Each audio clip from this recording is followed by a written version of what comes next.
Thank you so much for joining us on the Coach Launch podcast today. Good to have you here. Thank you for having me. It's going to be so much fun. Guys, welcome back to the Coach Launch podcast, the show where we help business owners, entrepreneurs, and coaches grow with the proven practical strategies. Today's guest is all about turning chaos into calm with a usable structure. Zhara York is a financial planner, licensed real estate, realtor, entrepreneur, and author who helps high functioning professionals and entrepreneurs move from reactive decisions to confidence with well structured strategies. After years of traveling and starting over without a safety net, she learned the hard way that freedom without systems leads to instability. And that insight now drives all of her work. Zara is the author of The Traveler's Guide to Life and the upcoming The Traveler's Guide to Love, a series on identity, relationships, and intentional living. As a financial planner serving clients nationwide and a realtor in Tennessee, she helps people align their money, real estate, and life decisions into one cohesive plan. Success feels sustainable and not chaotic. All right, let's dive in. Are you ready to go, Zara? I'm ready. Let's do this. All right, so just so people get a feel of what you've been up to and what you've accomplished so far, give me some of your accomplishments and the things that you've achieved and done so far in your business. Well, for starters, I think I basically was raised on my own, starting at 15, when I was 15 years old. So I left my home. I was born in Venezuela, and my family moved to the US late 90s, early 2000s. And my parents got divorced. So I moved with my dad. My dad ended up in Tennessee, where I am right now. And I went to New York City. So I was by myself in New York City at the age of 15. And I didn't have anything at all, no safety net whatsoever. And now I own my house in Tennessee. I do have my own business. I'm a professional. I'm an author. Yeah. So I think that was one of the achievements I could say, yeah, to start, one of the biggest ones. Get me starting in the beginning as a kid, 15 years old, New York City. New York City is Mm. a big, bold city, right? So tell me, were you scared? I was scared because I was 15 years old. I was very young. I didn't know anything. I mean, what can you know when you're 15 and then you're in that big city? But I was very lucky that I had my mom at the time. My mom was my mentor until she passed away in 2012, unfortunately, but she was there. I would call her very often. So I'm grateful I had her through all those years. You were living alone, right? I was living alone. Well, I started my relationships pretty early. And hence I started writing my second book. So things that a 15-year-old shouldn't be doing. So my first relationship was at that age, and I was living with my first boyfriend at the time. Of course, that ended. What can you know at 15? And moved to the city. I was in Freeport, Long Island, New York City. Yeah, in New York. And then I moved to Manhattan after that by myself. I was living in a room. Uh, that happens when you're younger, right? We got to make do with sometimes where we go. But Yeah. what's interesting, so you'd come from Venezuela at that time and got yourself established or set up in New York City. Today you're a two-time author and you're a successful businesswoman. Tell me that didn't come naturally, or did it come naturally? What was the transition or mindset shift from being this 15-year-old scared in the big city to where you are now as a successful entrepreneur? Stuff because it's like I learned as it went. And of course not, I mean, not every step of the way was beautiful. Um, but I always, one thing that I always said, I always had a north. There were moments that I will go out, there were moments that I will do things that were not supposed to, but I always had a north, and that was my focus, that was my motivation. I don't care what is going through right now. I don't care what's happening. I need to achieve what I need to achieve. So I think that's what kept me on the right path. And that's important. You have to have goals. Goals are very important. Yeah. How important do you think goals are? they're everything. They're crucial. I think they're just paramount. If you don't have a goal, I mean, it's like you live life without a nerve. Where are you going? And then you don't know what you want. And when you don't know what you want, you're just randomly trying things without direction. And that leads you to incomplete paths, to incomplete, dreams. I think you can achieve whatever you want. We're capable of doing. I mean, you want to be a millionaire, go for it. It's all about persistent consistency and understanding that life is not just perfect every day, and then you're not gonna get things overnight unless things are handed to you in a silver platter. And unfortunately, that's not the way it is for the majority of people. Consistency and persistence. I love that. Those are very important words, powerful words. Without those, we run around in circles, right? Like, and the idea of having goals, when what I've found is if you don't have goals, what happens to people is they tend to overthink or procrastinate, or they don't achieve, like they're not wanting to achieve things. So then they say to themselves 5 years down the track, why isn't my life better? Yeah, because you're not putting the effort. A lot of people think that things are gonna come right away. It's like, for example, there are many real estate agents that quit. I deactivated my license for a year and they find it difficult. But when you're the owner, that real estate finances, you lead your business. You're not working for anybody. Nobody's giving you instructions. You had to come up with. And that's a tough responsibility. And not many people are prepared for that. You need to create your schedule. You need to assign yourself tasks.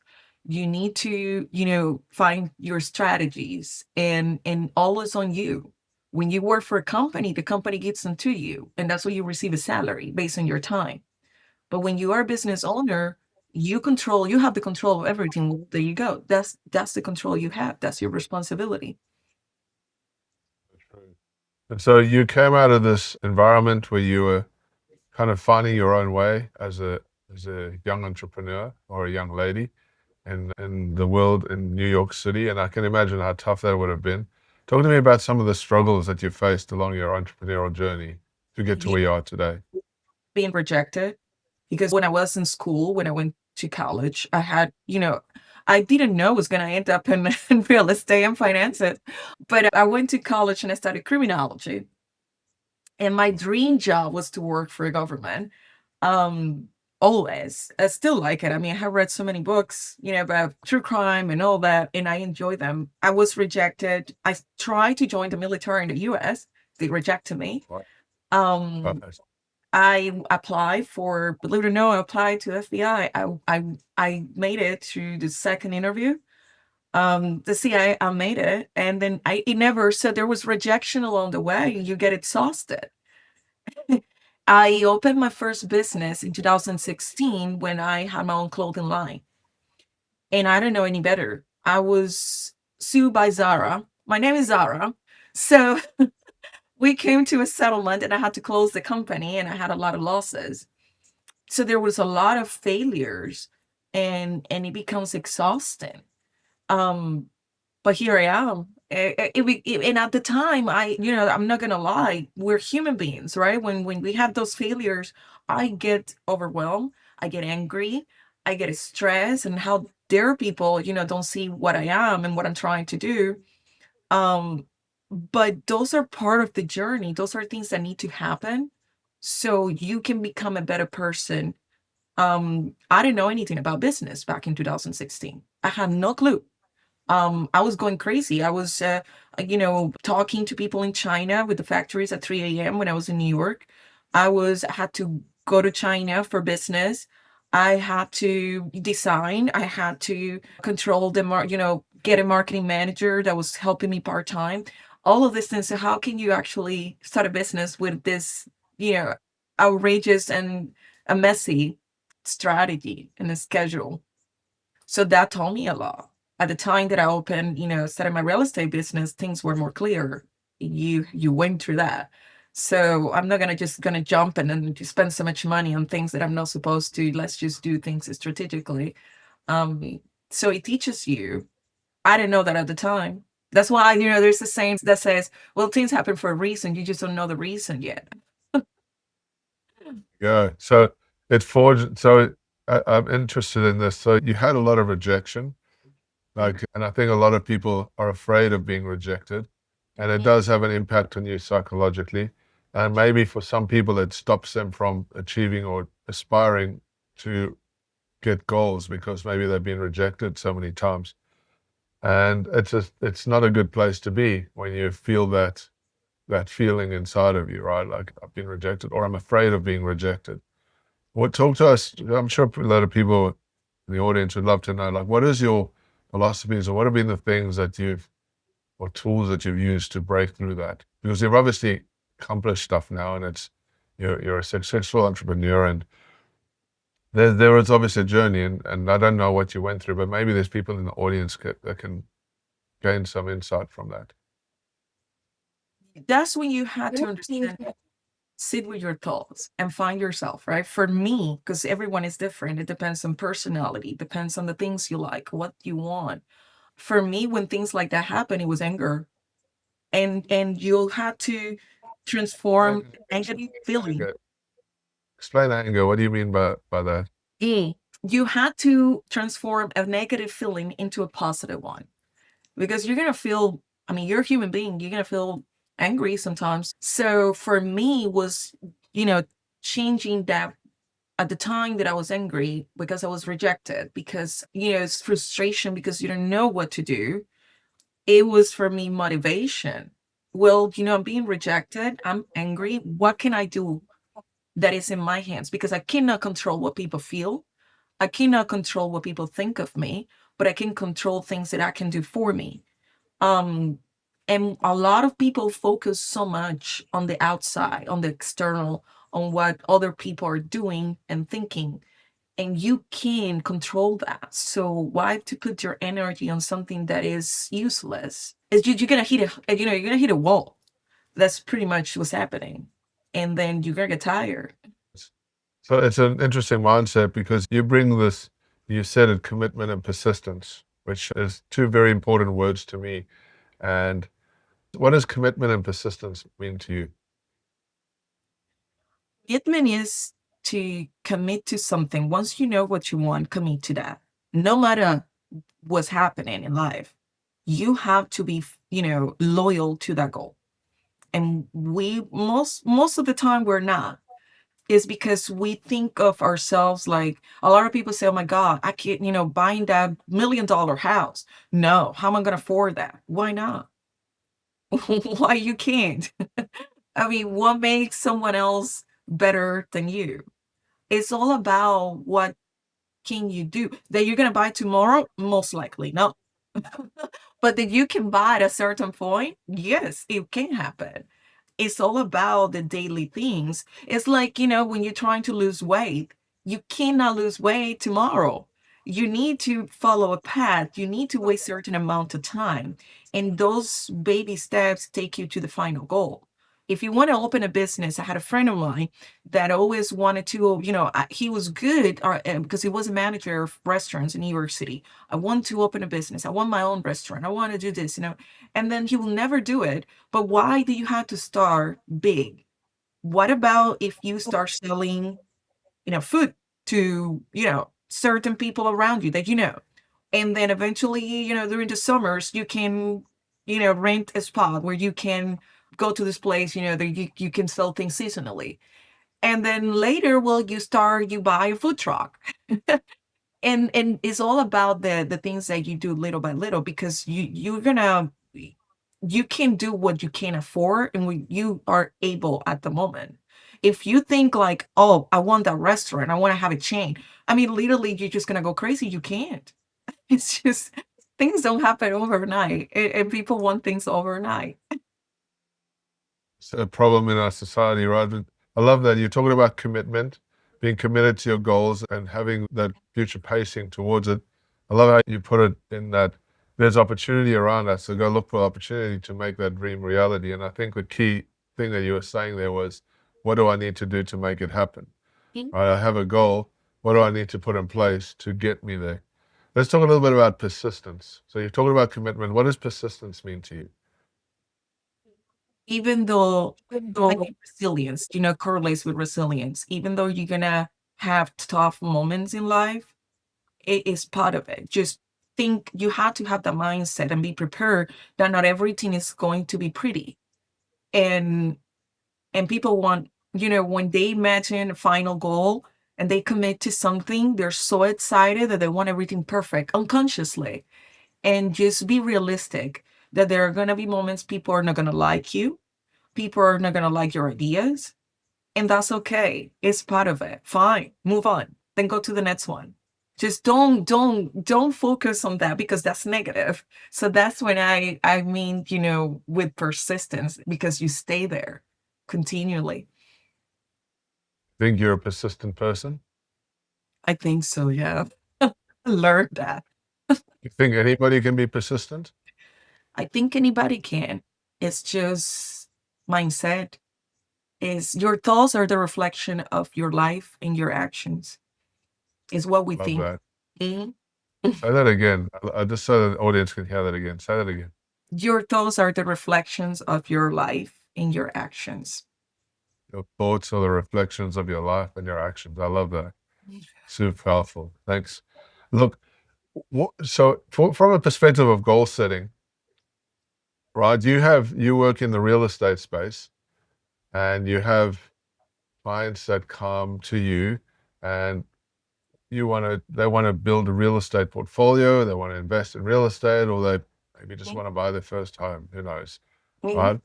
What are some of the lessons you share with people? Because investing in real estate, investing in buying a new home can be complicated. There's a lot of things that go on, but how do you work on the mindset with your clients in real estate? Like, what does that look like?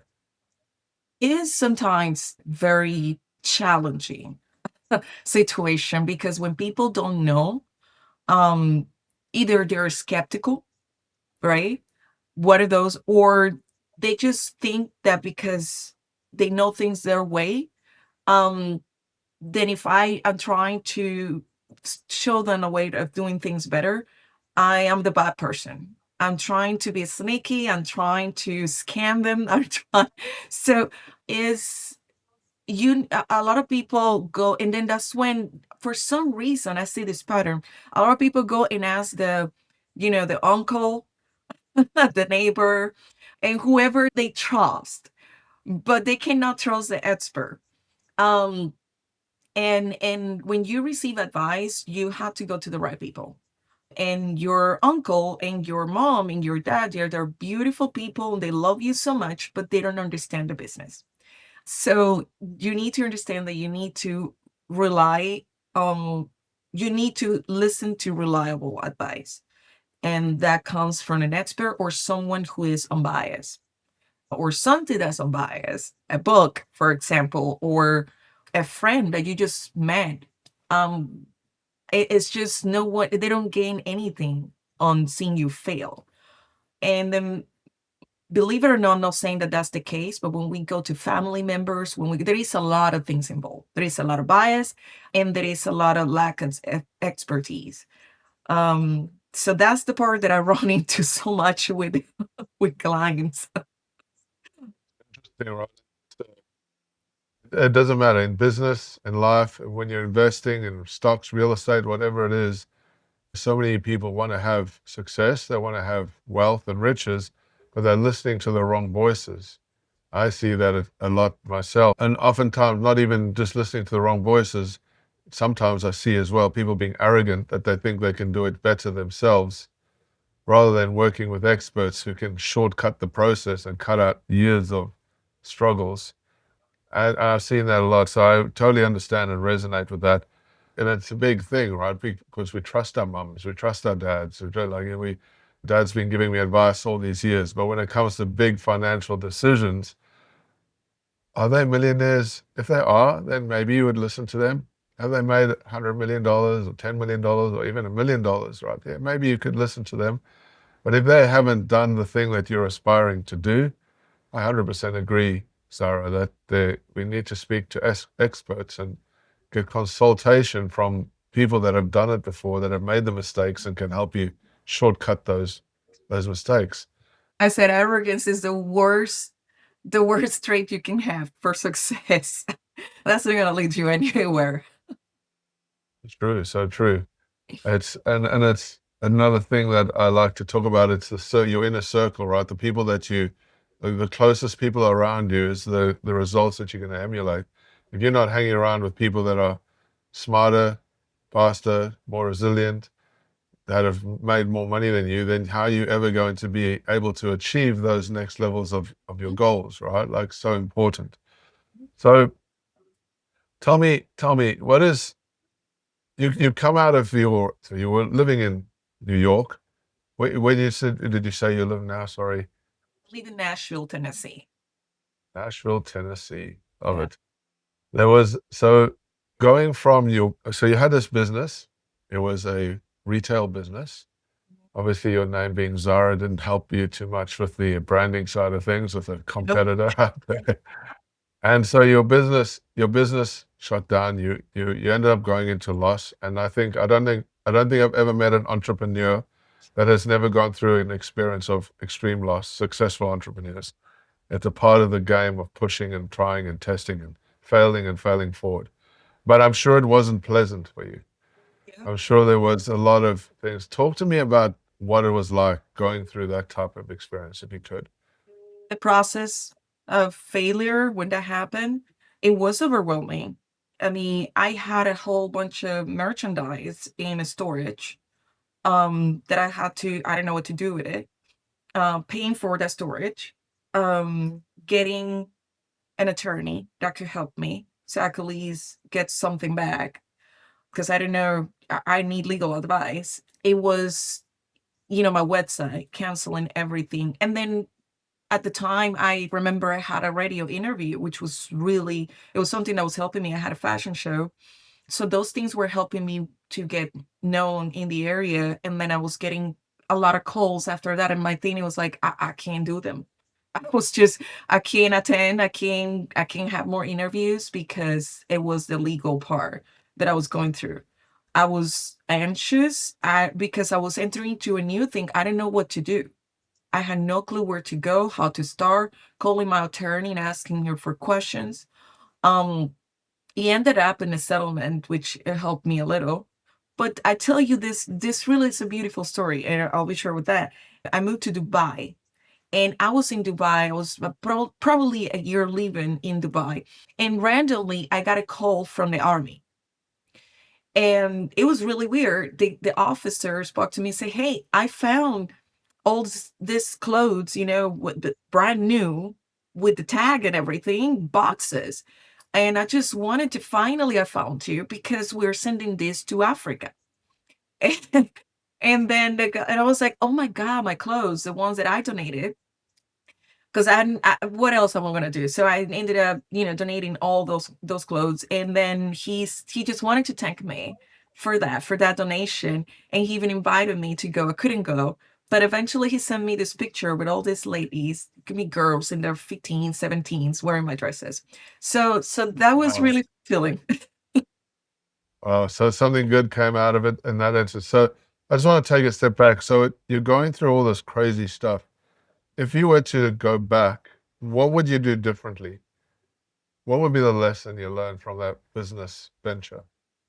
Wouldn't have invested that much money in merchandise and thinking that because sometimes we confuse positivism with, risky investment. Um, I was so excited, so happy, and I was like, I'm the type of person I'm gonna go over there. I'm gonna make it. I don't care what you're saying. And then I started, I run too fast. It was too fast. I wanted things right away, and I ended Yeah. up spending money on things that I wasn't supposed to spend. Going big again, right? We think big and then we want to just start big, and that's another way it works. So what I'm hearing from you is that you might have tested things a bit more, looked at some of the numbers rather, the demand, maybe thinking about taking it a little bit slower. And Yeah. that's such an interesting context for me. I work with clients was just like that, right? So many of us as entrepreneurs were like visionaries. We want to push forward. We want to get things happening now. We want to do the thing. And in my business, one of the things I coach people about is you got to take things slowly, run the numbers. If the numbers don't make sense, don't move forward until you've got the numbers working. Yeah. And it frustrates a lot of entrepreneurs to take things slowly and be patient. But the ones that have the most success are the ones that take a minute and just calibrate and slowly, incrementally, because you can still move fast doing it. You actually end up moving faster if you get all the foundations and everything in the right place, in the first place. So you have this amazing story, right? You've created this business, so much learning from it, because failure is oftentimes a massive learning, and you learn this big lesson. So fast forward, right? You're a successful entrepreneur now. You've a lot of learnings and you've experienced a lot. If you look back on that failure, right? And I've experienced huge failure in my past as well. And when you go through that, like at that time, you're like, the world has ended, right? It's like the It's like, worst thing. But you dust yourself off, right? You dust yourself off, life goes on, and then you start, the cogs start turning and you start moving forward. But if you right now looked back, do you feel that was a success? What do you feel about the learnings that you've got from all of that? Like you're moving forward in your business. I think it needed to happen. I think it needed to happen because if that had never happened, I wouldn't be that cautious how I am right now, and as strategic. I analyze numbers, I mean, over and over again. Even when I invest, my mutual funds, and even sometimes myself, I am a financial strategist, but sometimes I call a senior a financial advisor. You never stop learning. I don't think I know it all. I think there's so much that I had to learn, but that told me to be more strategic, to be more analytical. And even though, believe it or not, I'm not a I think I lack a lot of patience, but I think I have learned to manage it well throughout the years. Manage the impatience. Oh my It's a gosh. hard thing to do, right? I'm still working on it, but it has worked really well lately. I hear you. I struggle with that. I don't think I know many successful entrepreneurs that don't struggle with impatience. I think that's the best part of it. We want everything so fast. That's right, right. And it's something that's a daily practice, especially if you want to have a successful business. It's a daily practice that you have to work on patience with yourself, patience with the people around you, patience with your clients. It's patience all around and when you start learning that, it helps to develop your business so much quicker, I think, especially when it comes to real estate, which is what you're in, right? Because patience, everybody wants the the mansion and $1 million out of a property, like, and I love investing in real estate. It's one of my passions. I think everybody needs to learn and understand the name and game of real estate to build your wealth, to protect yourself, to manage tax, all Yeah. these kinds of benefits that come from owning and understanding the real estate game. Talk Yeah. to me a little bit about that type of stuff. Yeah, so that's the thing that a lot of real estate agents, when I, being a realtor here myself in Tennessee, of course I'm gonna meet a lot of realtors as well. And there is a pattern in realtors, and it's now that I am trying to say that every realtor is like that, but it's very common. The goal of the realtor is to sell a house. I'm gonna sell a house. And they start, they end up selling the house, but they don't solve the problem. The majority of realtors don't understand interest rate. They think they know. And matter of fact, no realtor is going to know. This is not something. It's funny when my clients come to me. What do you think is good to buy a house right now? Is the interest? I don't know. I don't. I'm not a. I don't know the future. I don't control the market, so I'm not going to tell you a lie. And a lot of realtors come out like, no, the interest rate is good right now, or no, wait a few. They don't know. any realtor that comes and say, "Oh yeah, I know what's happening. Just wait a few more months," they don't know anything. They're just coming out with answers just to sell a property, because that's the goal, to sell a property. My goal is just to solve the problem. And any time that a client comes to me and buy a property, what's your exit strategy? Because what, you're gonna stay 30 years paying for a house? That's a liability. While you live in that house, it's a liability. You need an exit strategy, or at least options where we can touch base maybe in a year, 5 years, we'll figure it out. But are you going to stay paying for a house for 30, 36 years? I mean, 30, yeah, 30 years usually, that's the average of a loan here. Yeah. So yeah, that's something that I think is important for me. That's what I learned. And I think that's what, separates me from a lot of the realtors in my industry. They don't understand finances. Realtors don't understand about mortgage insurance. When you buy a house, my clients come and buy a house, and the majority, unless you get a VA loan, which is, for people who serve them in the military, Yeah. banks are going to charge for a PMI, which is the mortgage insurance. Banks are Yeah. not going to lose ever money. So they think, you think the bank is going to give you $300,000, and they're not going to put an insurance on that if you pass away. Yeah. So, or if you go broke and you can't keep up with the mortgage. So what's going to happen? They're going to end. This is very interesting, because the bank, sends a house to foreclosure. They get the money from foreclosure, and they get the payment from the insurance. And what do you get? So you need your insurance as well. So realtors don't know about that. And those are the things that after my closings, I always send it to, I help my clients with it. There are so many things involved in real estate when you own property.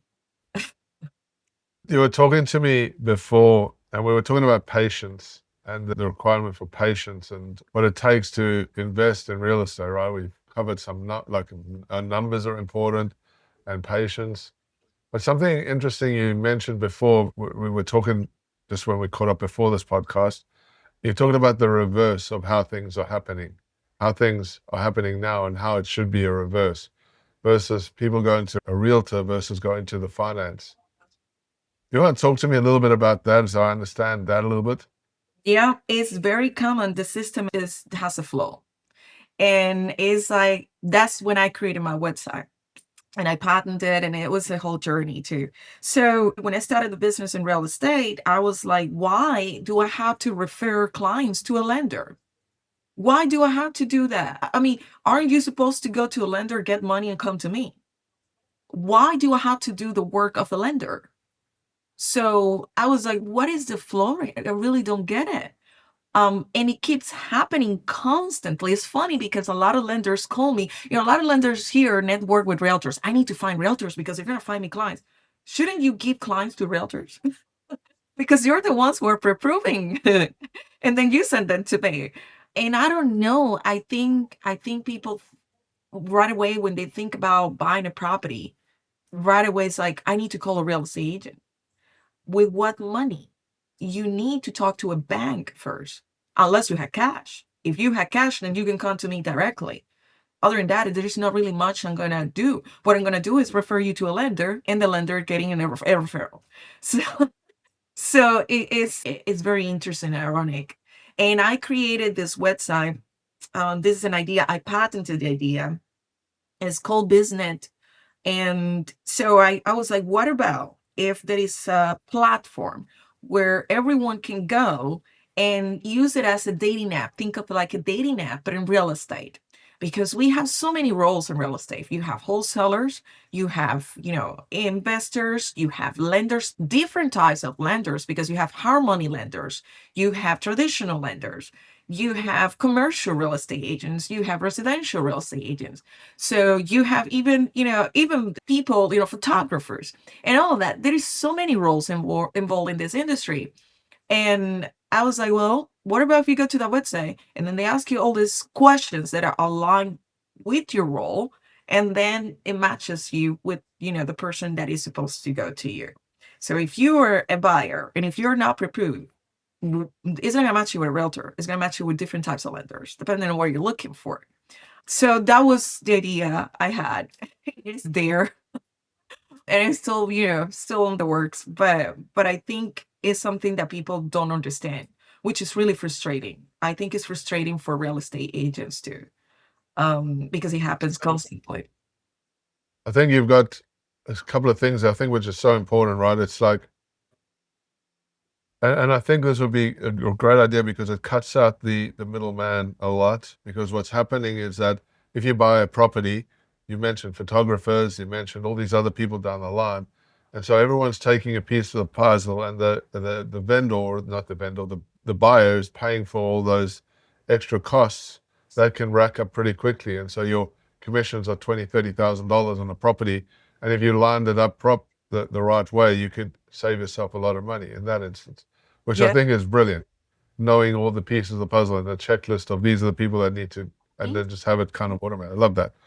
The other side of it, which you were talking about, which I'm really interested in, is the financial literacy of the people, right? So you said people go to an agent, right, and then they go to the financier, and investors, first home buyers, everybody that and I'm passionate about real estate, so I kind of know the Right. industry, and I've seen this a lot where they don't have that understanding of the numbers. And you mentioned that before, that you go to a real estate agent and they say, what's the interest rate? How much am I going to, what's the borrowing capacity? All this kind of stuff. And people aren't educated on knowing what those numbers are. And then oftentimes being sold on these grandiose ideas. This is going to make you $1 million. This is, you're in the right market. You're at the right time for the purposes of the sale, which happens a lot. I mean, we've seen the Yeah. media has exposed a lot of the roughnecking that happens out there. But talk to me about that part of it, because I think financial literacy, knowing what you're doing, is way more important in the buying process than anything else that you do in this, I think. Is that right? Or Yeah, I mean, I agree totally because, I'll tell you for examples, I think I like to give examples because it's better to understand. I had a friend of my dad, recently I learned they bought a house. This is a very, middle class family, husband, wife, kids. They even live, they have grandma living with them. And they wanted to buy, they're immigrants, and then finally, wow, I'm gonna buy my house. They had a realtor that helped them buy the house. The house has a mortgage of they can barely afford. But only wow. with the thinking, well, you know what? You're gonna buy a house. You need to buy a house because it's a great investment. You need to buy the house. And that's great. Just buy the house and later we'll figure it out. But the most important thing is that's an investment in the long run. How is an investment? I mean, I agree. Buying a property is an investment. How? How is an investment? Because the majority of people go and buy the house and I mean, I mean, we know that the majority of the population don't have $1 million in their bank account or even $300,000 to buy a house cash. So most of the clients are going to get a loan. Okay, it's an investment. It's true. Your house is going to be an investment. But if you don't know how you're going to turn that into an investment, it's going to become a liability. And now these people are just over, paying a mortgage. They have 3 jobs, both of them. They cannot even afford. They're complaining about it.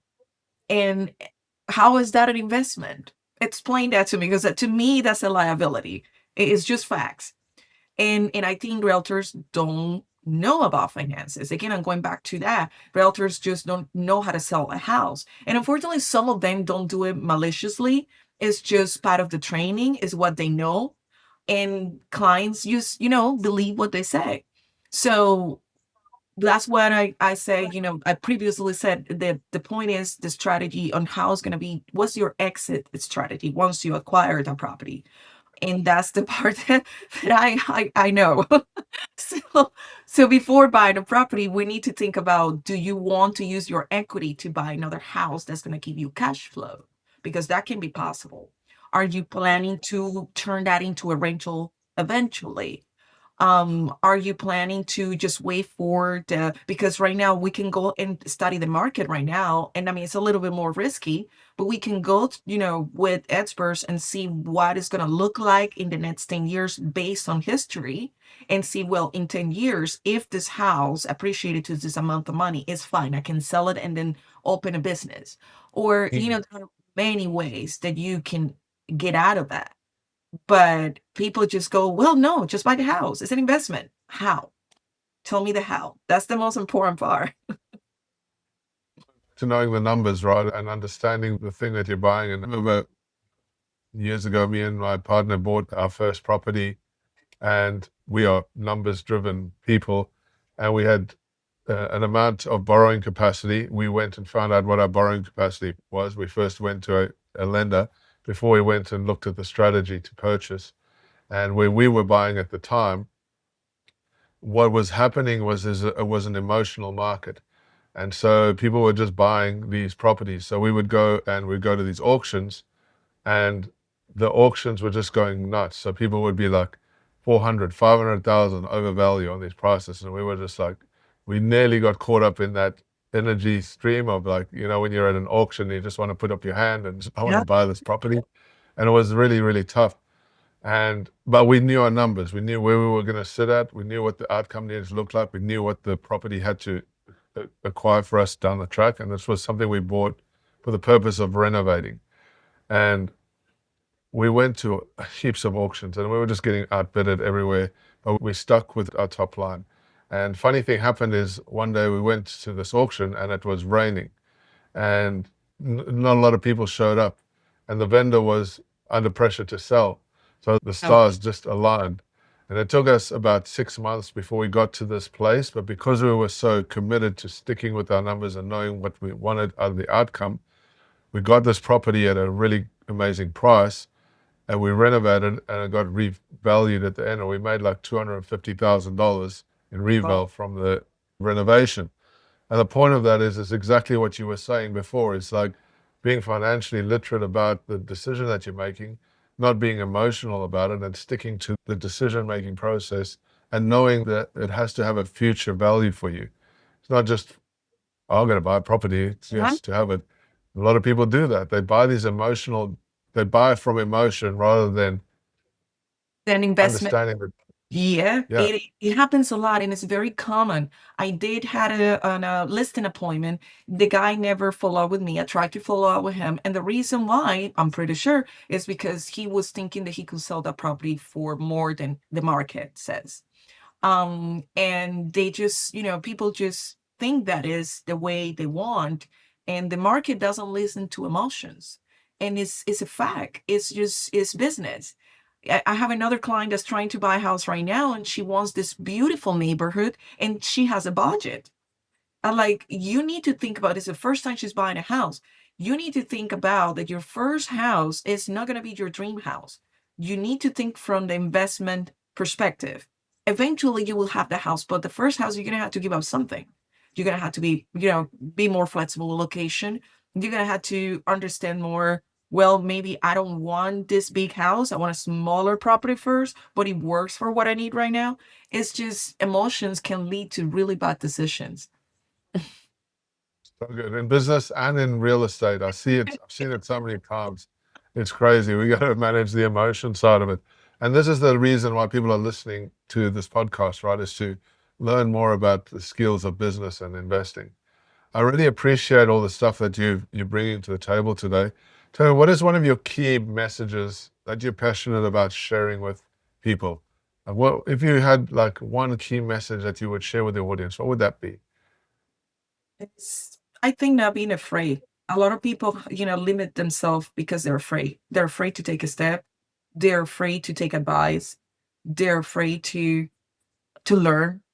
They're afraid because they're moving into something new. And I think that boils down to comfort zone.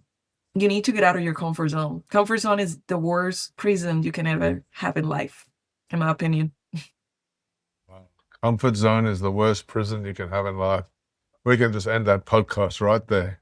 Right? Love it. Mic drop. Boom. It's just the way my mind works. Yeah, it's too true. Too true. I can 100%.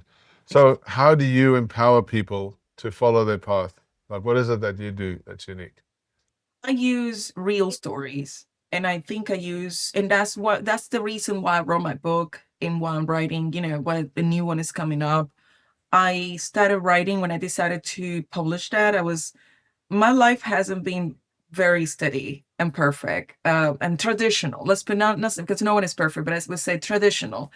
And when I use real stories or my experience and show it to people and right there, I think that can be inspired in a way or push people to do things that they want to do. So I use my experience as an example all the time, and others as well that I can see. I have a lot of clients that have beautiful stories, and with permission, I'll do it gladly. Yes, so that's awesome. Love that. And do you have a framework that people work through when they go working with you? Like, is there a system that you help people with?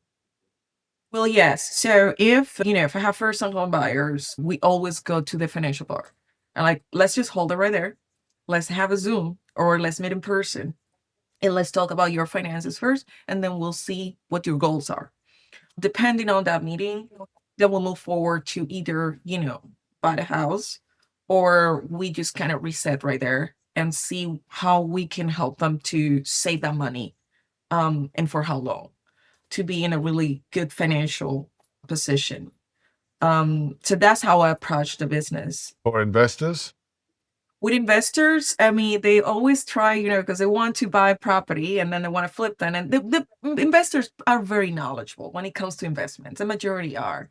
They have done it, unless they're first time investors, but always ask them, what exactly are you planning to do with that money when when you get that flip? And then after that, and then we'll sit down and then we talk about, okay, so let's multiply that money and eventually use it for another investment if that's what you wish for. So that's usually the approach with them. What are some of the mistakes that you see are being made in the industry?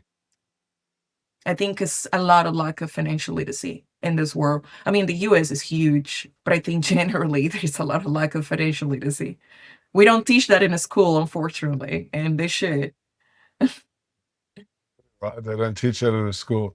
And it's amazing that you're trying to help people with that understanding of financial literacy, because I think that's probably one of the most valuable things you can give, or a gift that you can give to anybody, is when they understand the numbers and how to plan for their future, how to put aside, save, excuse me, invest in the right direction, and know how to use their money and money mindset, money in the right way, right? Like, isn't like that's the most important aspect. Yeah. And even when you do those things and I seen it that it works. Real quick, I was teaching middle schoolers at a certain point, and I bumped into them that were in high school. They saw me outside, and one of them told me, I'm like, Miss York, I actually started saving for my car now. So I'm gonna have a car when I graduate from high school. I started using Coinbase and investing on stocks and coins. So it was at least I planted the seed of that kid at some point, and it works somehow in that little small detail. It'd be great a story when he comes back and says, "Hey, you helped me become a millionaire or a billionaire," right? That's the greatest feeling ever, that you can help someone and then that's your work. You did something, you were part of it. Love it. Yeah, so good. Zhara, thank you so much for hanging out with me today. I've really enjoyed this discussion, this conversation. You've got loads of wealth of knowledge. I love that you're helping people with financial literacy and giving them the right tools. And I think it's so important. So I appreciate your time hanging out with us. Thank you. Before we go, can Mm. you tell me how can people get hold of you if they want to find out more? Yes, they can email me directly. My email is Zhara, Zhara York at ilnagency.com. And they can see everything on my website, which is znetconsulting.com. Everything is there, everything that we do. Amazing. So good, guys. We'll put that information in the show notes. Zhara, thank you so much for hanging out with us. We'll talk No, again thank soon. you. Thank you so much for having me. It was a pleasure. Awesome.